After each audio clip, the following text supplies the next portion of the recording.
What's up, everybody? It's your boy True Element 78 in the building with The reigning and defending Mondo Lucha Hall of Famer, the X-Man Xavier Mustafa.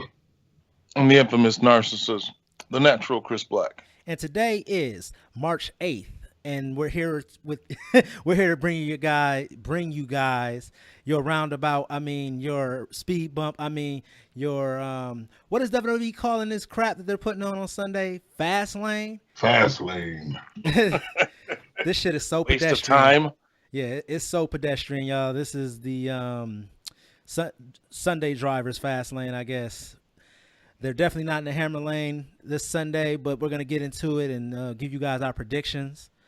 Um, we'll kick things off right away. We're gonna have. Well, I do want to say this. This match was pretty much just put together at the last minute. Like, pretty much every match on the card was assigned this week or confirmed this week. So, first up, we're gonna have Rey Mysterio taking on Andrade, as he's known now. No more Cien Almas. And that's going to be on the kickoff. So who do we got? I've got Andrade because why put over Rey Mysterio right now? I mean, no shade on Rey Mysterio. It's just why put him over right now? He's kind of hot and he needs to get off the pre-show. You're always throwing shade on Rey Mysterio, so I don't know if I believe that, but I'm going to go with Andrade on this because, yeah, he does need a W. Yeah, Andrade needs to be much more of a feature on the show. I feel like he's been getting the short end of the stick. There's been a whole bunch of start and stops with him, and I don't know what the reason is for that. As much as we talk about what's going on with Rusev and different things like that, Andrade has gotten the same treatment or worse treatment than Rusev in his short amount of time on the main roster. Like, you've heard he's going to get a push or he's in a high profile match and he loses constantly. So I want to see Andrade win it here. He should. I see Zelina Vega playing a part in it. But I think if they really want to build Andrade up, and I know that you got to keep the heel face dynamic going, I would have Andrade go over clean, but as long as he picks up the W, I think that they're heading in the right direction with him. Next up, we got the Raw Tag Team Champions, the Revival, taking on Aleister Black and Ricochet, and as well as Chad Gable and Bobby Roode in a triple threat match for the championship. Why are they facing these teams? Because didn't they lose twice to Gargano and Ciampa? So shouldn't Gargano and Ciampa be in that match? Well, Granted, I know Ciampa is hurt, but I don't know. That just baffles me.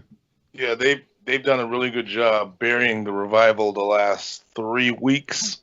So I'm not interested in this match. I really don't care who wins, but if I have to pick one, you might as well just go with the Revival because they did lose basically 2 weeks in a row and then won by DQ. So right, and we're in WrestleMania season. Who knows what the WrestleMania match is going to be? It'll probably be a rematch of these teams that you have in this match already. Right. Well, although, again, the rules of the triple threat, the champ does not have to be involved in the pin. If they're going to be a title change, I think they'll give it back to Roode and Gable. It makes absolutely zero sense given the titles to Aleister Black and Ricochet. Right.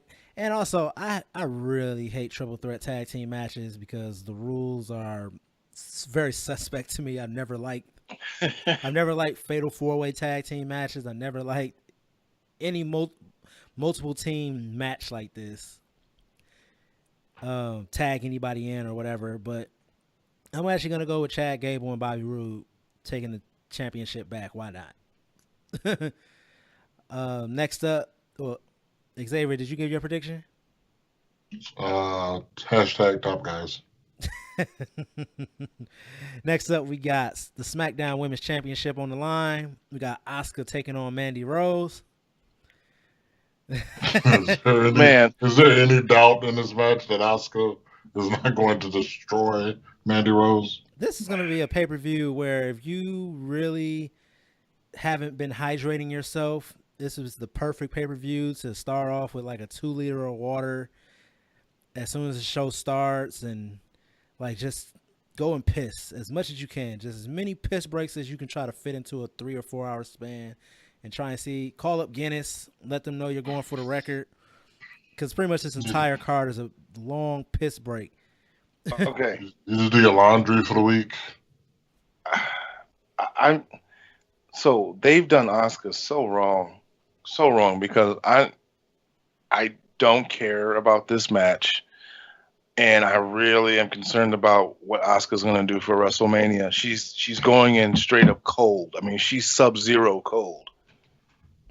I mean, here's my two cents on that. Yeah, they did Asuka dirty. They could have did something great with Asuka, but guess what? They're too busy doing the other match that we're gonna talk about soon. We might as well bring it up now. Talking about Ronda Rousey and Charlotte Flair and Becky Lynch, because if they weren't so focused on trying to force this down our throat and actually have Asuka face Charlotte again for her streak at WrestleMania, that would be a way better storyline than anything they got going on right now. With Ronda Rousey, I guess, being a heel now, I guess. So now we got her and Charlotte being the heel, and then we got Becky Lynch as the big baby face. All right. But what's the point of turning Ronda Rousey heel? What was the point? She's not a heel. They just wanted to add the edge back to her. She's not a heel. Yeah, she's sure acting like one. She's been shitting on wrestling in public. She's the legit fighter who's calling kayfabe out. That's her gimmick right now. Realistically, what I actually like it. Like, we'll get into it later on, but she's bringing kayfabe back, if anything. This match is going to end on a DQ. This match is going to end on a DQ. I think that Mandy Rose is going to win by DQ, and it's going to lead to a possible rematch at WrestleMania. This is probably going to be Asuka's main event. WrestleMania opponent is going to be Mandy Rose. You really think that's the best they got for her is Mandy Rose? Or they'll make another triple threat match and it'll be Mandy Rose and Sonya Deville versus Asuka. Maybe this is the wrong show. Maybe this is the wrong show to ask you this, but what would you like Asuka to ideally do for WrestleMania? Because this is crap. Right. Yeah, well, when we do our show on Saturday, we'll definitely have that discussion because, like I said, this pay-per-view is probably one of the most pointless pay-per-views in recent memory that I've seen. Like, every match on the card should not have a definitive winner for the most part. Nobody can really afford to lose, and nobody can really afford to win. This entire card has house show written all over it. All right. So yeah, I'm picking Mandy Rose to win by DQ. They probably get Asuka counted out or something like that, and they'll probably celebrate in the ring. Well, she already beat Asuka, so I don't even know. I don't know. I'm picking Mandy Rose to win to beat Asuka, but by chicanery. I think Asuka's gonna keep it. She needs heat. She needs momentum, but I just don't. She needs to do something amazing for WrestleMania. I don't see how she built it against Mandy Rose, and that's not a knock on Mandy Rose. She's been growing as a competitor and everything like that quicker than a lot of women who've been there for years. Alicia Fox. But yeah. You know, she. I don't know. They just had no other plans for Asuka. It was either Mandy Rose, one of the Iconics, or Sonya Deville. And I would have probably much rather seen Sonya Deville, but they see something more in Mandy Rose. So,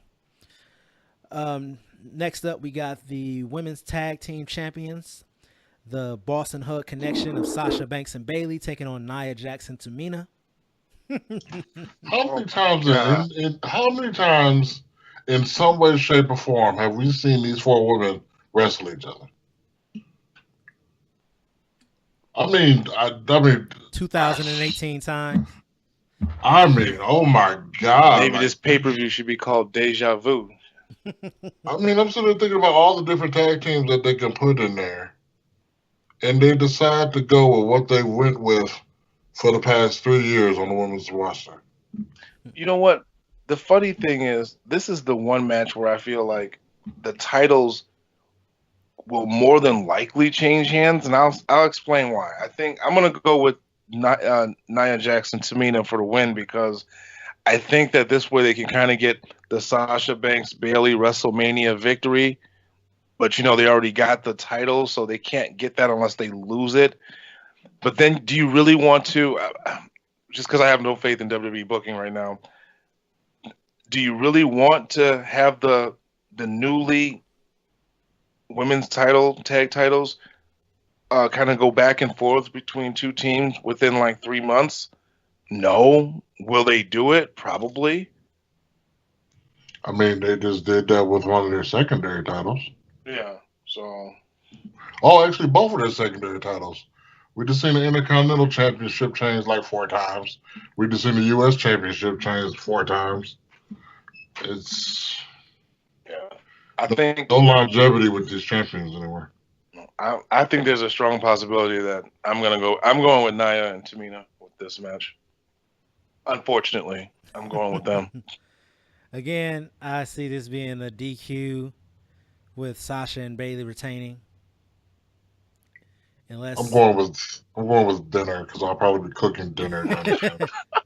This is probably where Nia and Tamina can implode or whatever, and they could go on the Mania and face each other on the kickoff show. I'll say that's horrible. Well, if you're over there cooking, Nia Jax might stop through after they take that L. Although if Nia and Tamina got into it, Tamina gonna take that L. But yeah, I'm going with Sasha and Bailey by disqualification. Next, we got the SmackDown Tag Team Champions, the Usos, taking on Ms. Man. McMiz. Usos. I'm gonna go with the Usos. I'm beginning to think that they're just gonna swerve everybody, and Shane and the Miz are just not gonna turn on each other. Yeah, I don't think so. The Miz is probably gonna be taking off. I don't know how far along his wife is. He's gonna be taking off time to spend with his family. His pretty much as soon as his wife could be penetrated again, he decided to jump right back in it. It's Maurice. I ain't mad at him. I've been to Montreal. I know how those Quebec chicks get, but yeah. So he's probably gonna be taking time off. So yeah, they're probably just. I see this culminating at WrestleMania, not what everybody thinks is gonna happen. But Shane's got to kind of try to steal the spotlight from somebody and have a WrestleMania moment. So what does Shane do for WrestleMania? Is he in a tag match? Lay on his back like he did the past 2 WrestleManias. Collect that check. Pay me. Ain't that what they say? You know what? If the Shane and Miz were going to go against 2 people at WrestleMania, I would much rather them see them face Kevin Owens and Sami Zayn. But that's just me. Yeah. You're not the authority. No matter what they tell you. Next up, we got Baron Corbin, Drew McIntyre, and Bobby Lashley taking on the newly formed Shield. And every Shield reunion has been cursed. If you've ever noticed, they've all been cursed. Always somebody gets injured, somebody gets suspended, something always happens. This is the first time where they're all apparently healthy, but Dean is allegedly on his way out of the company, and he's been taking nothing but L's. So what do we see happening in this match? Well, I did hear a rumor that he may have decided to stay, but I don't know how true that is. I thought it was hilarious. We'll get into it on our Saturday show, but I thought it was hilarious when Renee Young was like, yep, he's on his way to greener pastures. And Corey Graves says, what do you mean greener pastures? This is the WWE. Pastures don't get no greener. She's going to talk herself out of a job. I think the Shield is going to take that L in this match, only because I think that they're trying to, and I emphasize trying to build momentum on Corbin, Lashley, and McIntyre. And the Shield, the way they came together, to me, came across kind of lame and forced. And I don't think they're the unit that they used to be. And I think they're going to exploit that. I think the Shield's going down. I don't think they're going to win. I think they're going to get their win back at WrestleMania somehow. Yeah, I think the Shield should take that L in this match. Between Roman being out and sick, Dean reluctantly joining them, and Seth reluctantly wanting to invite Dean back in, it's almost like the entire situation is combustible for the Shield, where there would be no cooperation between any of them based on the things that Dean said about Roman as well. So, yeah, and it's just crazy that this is the match they throw together when Bobby Lashley just lost the Intercontinental title, but this is what he gets caught up in instead of trying to regain his title. Finn Balor's not even on this card. You know, WWE is known to just kind of throw a monkey wrench sometimes that just, shocks everyone. Is this the match where Roman Reigns goes heel? That'd be awesome. Like if they take a lesson from Daniel Bryan, it would be the thing to do. Like, what if he snaps and just lay waste to like everyone pretty much? I don't need all your sympathy for my leukemia. What do you think? I'm some type of charity case? If he reveals that it was all bullshit, that even though it's real, if he just character-wise said, "Yeah, I just lied to y'all." Oh yeah, that'd be the ultimate heat. But the WWE wouldn't do that. That would be, woo! People would be trying to hack his medical records. And plus, they need to go down. And also, he's raising too much money for cancer awareness. Like that was the difference between what Roman Reigns went down with and what Daniel Bryan went down with. Like they're researching and trying to figure out what causes what happened with Daniel Bryan. There is no treatment, but with Roman Reigns, there's treatment and kids are affected by it and everything like that. So it's viewed a little bit differently. So he's raising too much money and being too big of an ambassador for the WWE currently. Oh, before we move on to the next match, do you think this match closes the show? As I'm kind of making my notes for this, no. And I'm laying out the card. I'm looking at it. I'm just like, I could see them closing the show with this match. No, they're closing the show with Charlotte and Becky, which is our next match. Xavier, did you pick? I don't think they'll close the show with that. If they're gonna try to use that for WrestleMania, I don't see them doing that twice. They're closing the show with Charlotte and Becky. Who did you? I don't think that match needs to close. Who did you pick? For the 6-man, I'm gonna go with the heels. I'm gonna go with Dan Corbin now.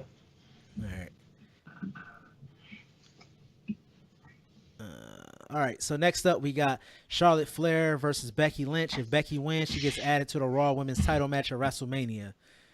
Like, is there a need for spoilers in this?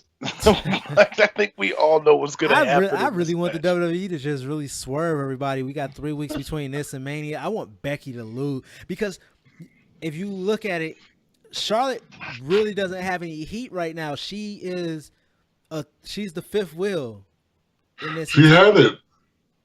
Huh? But she had it, and then they just let Ronda steal it. Yeah, that's what I mean. Like, what was the point of that? I mean, like there is no reason for Flair to really be included in the match at Mania. Yeah, something. I noticed something about Charlotte Flair this past Monday when the three of them were standing in the ring. Even though Charlotte didn't even say much when all three of them were there, Charlotte has a presence about her. And I could kind of understand why WWE kind of holds her such in high regards. She may not be the best worker, maybe not even the best looking or whatever, but there's something about Charlotte that she has a presence. She stands out. She does have a presence. Ronda Rousey also has a presence, and even more of a presence after what she did to Becky Lynch on Monday. Ronda Rousey's presence is more of a like annoying little girl. Like I've never had a little sister, but I'm pretty sure that's probably how she would act if I had one. But a little sister that can kick your ass, like tick me off all the time. She looks like she was acting like what's the name of that girl from Charlie and Chocolate Factory, Baruga, the spoiled chick. Yeah. Well, the funny thing about what happened on Monday, and we'll get into it on our Saturday show, is that Ronda Rousey basically did what Vince McMahon was trying to get out of AJ Styles, is what Ronda Rousey unleashed on Becky Lynch on Monday. This is the direction Rousey should have been going in. She should have been done this. I like this version of Ronda Rousey. She should have done this right after Elimination Chamber. Yeah. Like not wait until now. I've never been a fan of the whiny, bratty heel because I don't think anybody does that well, nor does Ronda Rousey.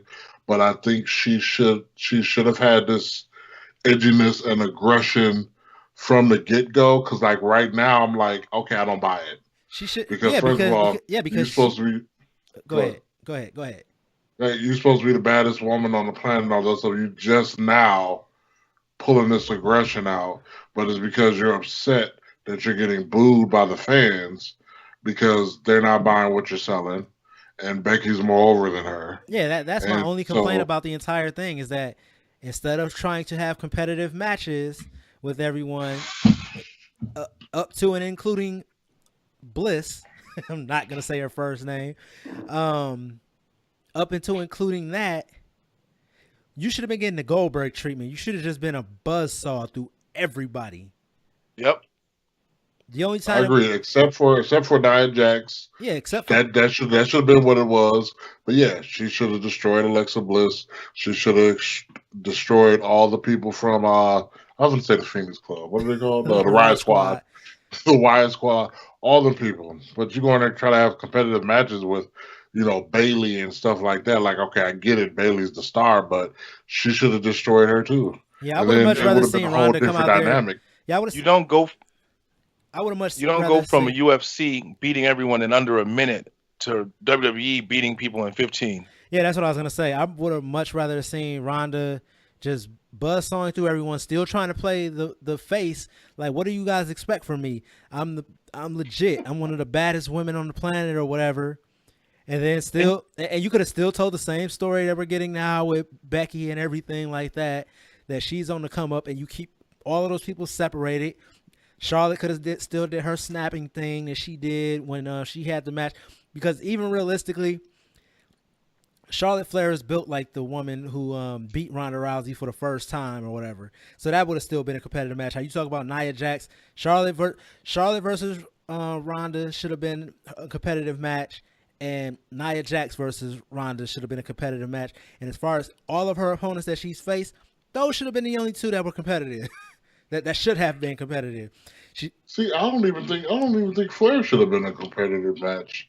I think it should have went long. The size but difference. It should have been Charlotte. It should have been Charlotte fighting for her life. Yeah, and then she took out that kendo stick and gave it to her. They still pretty much told that same story, because Ronda is an athlete. Charlotte is a lifelong athlete. Charlotte has the height and weight advantage on Ronda Rousey, the same as not in the same ball field as far as weight as Nia Jax. But you look at her having competitive matches with Bliss, her having competitive matches with Sasha, her having competitive matches with Mickie James and all these other people that she did. For her to have a little bit of struggle with Charlotte wouldn't have been bad storytelling at all. Because, like I said, the woman who beat her, handed her first loss, was built exactly like Charlotte, damn near. And besides, Charlotte ended Asuka's streak. Yeah.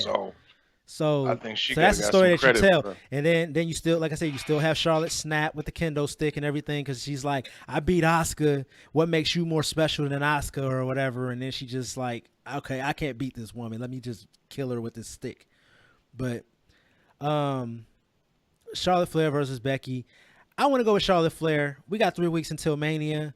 I want to see Becky lose and have to earn her spot back into the match in a different way, or for her to snap and take out Charlotte before the match at Mania and get slotted in there. There's more story to be told here by Becky losing than there is by Becky winning. Yeah, but do you want to tell more story? I mean, you're only just putting off the inevitable. We know Becky's gonna be in the But match. yeah, but they've already ruined it with this over bloated, convoluted McMahon inserted all the stuff they've already done. Like I said, I want Charlotte to win. The only reason I want Charlotte to win is so that it is completely not justified, but for her to have some heat on her going into this match. If Charlotte loses, what little bit of heat that she still has on her right now, because like you said, everyone already assumes that Becky is going to be in this match. There was 3 weeks until Mania. You could put the slightest hint of doubt in people's heads that Becky's not going to be in this match by her losing here. You gain more attention by Becky losing here because the internet would fucking explode if Becky loses on Sunday. So the headlines would be Charlotte is whatever, she's being gifted this. And like I said, the week before Mania or a week after this pay-per-view, we could get Becky back into the match somehow. But Charlotte needs to have some heat and momentum headed into this triple threat. If they want any of this to be believable, Ronda has all of the momentum right now. Becky has the crowd on her side. Charlotte, like I said, is just in this match. She's just a body. I hear what you're saying. I mean, it makes sense, but I mean, yeah, but how much more convoluted do you want this to get with Becky Lynch and maneuvering her way into the match? Well, also look at it like this. Becky is supposed to be injured. She was beat down on Tuesday, but then she still got the upper hand on Charlotte. If Charlotte loses to a one-legged woman at this pay-per-view, what does that say about Charlotte? Like, that makes her not even look like she deserves to be in this match. Well, let me know if I'm wrong, because I don't recall her wrestling the past couple of weeks at all. So if anybody's going into this match to be dominating anybody, it should be Flair. Well, this whole match is stupid because, okay, if Becky Lynch wins, she gets inserted in the match with Flair and Ronda Rousey. But if Becky Lynch beats Flair, why the hell is Flair even in that match? That's what I'm saying. That's why I'm saying that Charlotte should win. That's why it doesn't make any sense. Yeah. That's why I said Charlotte should win. She needs heat. She needs to look like a credible threat to Ronda Rousey. But then how do you insert Becky Lynch into the match? Like I said, you risk getting even more convoluted. You don't necessarily risk getting even more convoluted than it already is. But I think you get more return by Charlotte beating Flair though. So like we'll discuss it once we get on our Saturday show, but we can discuss it more. But right. we'll table it for now. But I'm picking Charlotte to win. I'm going with Becky because that's just inevitable. I like what you're saying, but I think we're just going to go with Becky. I really want to say I don't care at this point, but I feel like I sound real negative on this podcast today. So I'm going to go ahead. I'm going to pick that Becky Lynch is going to go over because that's probably what's going to happen. But the whole setup to this is just insane to me. And then finally, we have the WWE Champion Daniel Bryan taking on Kevin Owens for the WWE Championship. And do you defeat Kevin Owens on his first match back after taking away Kofi's spot? Why not? They're gonna give Kofi his moment, so Daniel Bryan's gonna retain. But I mean, at the same time, too, you gotta think about it. Kevin Owens just came back, so why would you have him lose his first big match? Yeah, but also it's kind of the Samoa Joe scenario right here, where not necessarily that he's injury prone, but he's coming back from injury. So already they're not putting a belt on him yet because he hasn't been proven yet that he's 100% and ready to go. He does. I mean, you have Rowan on the outside that can interfere and cause Kevin Owens to lose. Yeah, and is Kevin Owens really a baby face right now? Is he still a baby? Like, everybody's saying he's a baby face. Do we feel like he's a baby face? I think anyone against Daniel Bryan right now is kind of a baby face. Yeah, and you talk about they're going to give Kofi his moment. Well, Mustafa Ali is back now, and Kofi seems like he's been pushed all the way back to the background again. So unless they're going to do some Nation of Domination thing and come out there and ruin the match, I don't know how we get back on Kofi. Like you just said, there's 3 weeks left until Mania. To get Kofi back into the main event picture with Daniel Bryan, that would be a very convoluted story when they had no interactions this past week. I mean, I understand that, again, this pay-per-view is just silly just to be inserted here. I understand that they need something if they want to give Kofi Kingston his WrestleMania moment with Daniel Bryan. They need this match to kind of do something with Daniel Bryan because you don't want them to have a match in Fastlane then their match again at WrestleMania. So they have to give him something to do. And he's not on his But card. at the same time, it's just, again, why would you have Kevin? It's just a silly match. Yeah. The New Day isn't even on this card, so they might be thrown on like a kickoff show match. But I'm picking DB, Daniel Bryan. Daniel Bryan. Daniel Bryan. All right. Well, there you have it, guys. This has been your WWE Roundabout predictions. Fastlane predictions for 2019, March 2019. Hopefully, they put on an entertaining show. You guys got anything else you want to throw out there? What, do we not have a cruiserweight match in the pre-show? Cruiser what? No. Nope. Oh, you didn't get the memo that he said he's going back to the champion's going back to Australia for a couple of months with the belt. So don't know what that means for 205 Live and 205 competitors, but all right, we'll holler at you guys. Come get slammed.